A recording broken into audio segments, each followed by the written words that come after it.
Davina Vea, and I'll be teaching you the functions of the integumentary system. Water is very important to hydrate the body. Humans can't go any longer than 8 to 14 days without water, or else they could possibly die. Now, if we wanted to combine multiple water molecules, we would have to do this by a weak bond we call hydrogen bond. It would happen this way by the partially positive hydrogen of this water molecule to combine to the oxygen atom, which is partially negative, from the other water molecule. And the reason this would happen is because opposite charges attract. Water has the ability to retain heat at very high temperatures, and this is called high heat capacity. Another great characteristic is that water can cause evaporation. And evaporation is what you see when you're boiling water and it's giving off steam, meaning it goes from a liquid state to a gaseous state. Cholesterol can be seen in the cell's plasma membrane, and cholesterol is used to maintain cell growth and division. Other types of cells are within this layer are Merkel cells and melanocytes. Merkel cells are on hairless skin, so they are sensitive to touch, and melanocytes contain the pigment melanin. The more melanin a person has, the darker their skin is. 8 to 10 layers of keratinocytes, which are cells that produce keratin. Cells continuously divide to produce thickness of skin. In this layer, there are Langerhans cells, which are bound in the region which assists in immune response. Keratinization occurs, which is the production of keratin. This process starts with the death of epithelial cells. Keratinocytes are pushed towards the surface of the stratum spinosum layer.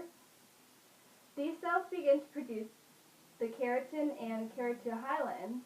Keratin is the fibrous protein that makes up hair and nails. The difference between thick skin and thin skin is that thick skin contains stratum lucidum. Examples of this is the palm of your hand or the soles of your feet. 15 to 30 layers of soft keratin, which keeps the skin elastic and protects underlying cells from drying out. This layer is shed and replaced every 2 weeks.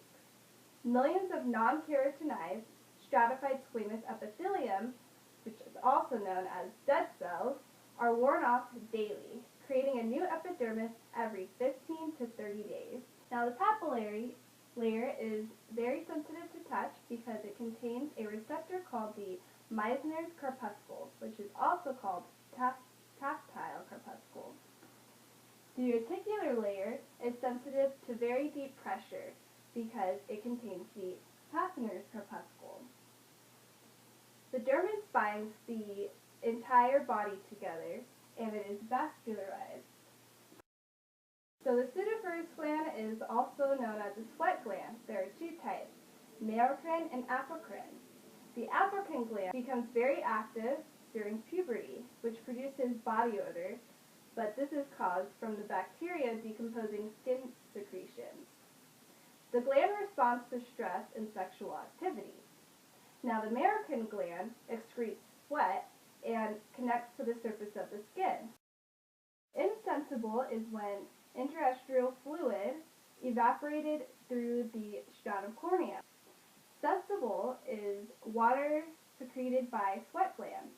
So this is an example of the merocrine gland and functions as an energy reservoir, thermal insulation, and energies for hypodermal injection.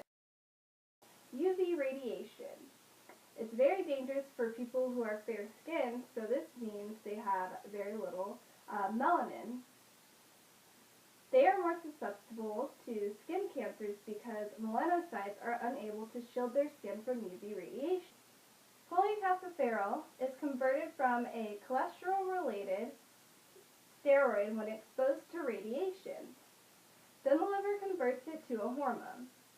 If cholecalciferol cannot be produced by skin or through diet, then the bone development and bone maintenance is inadequate.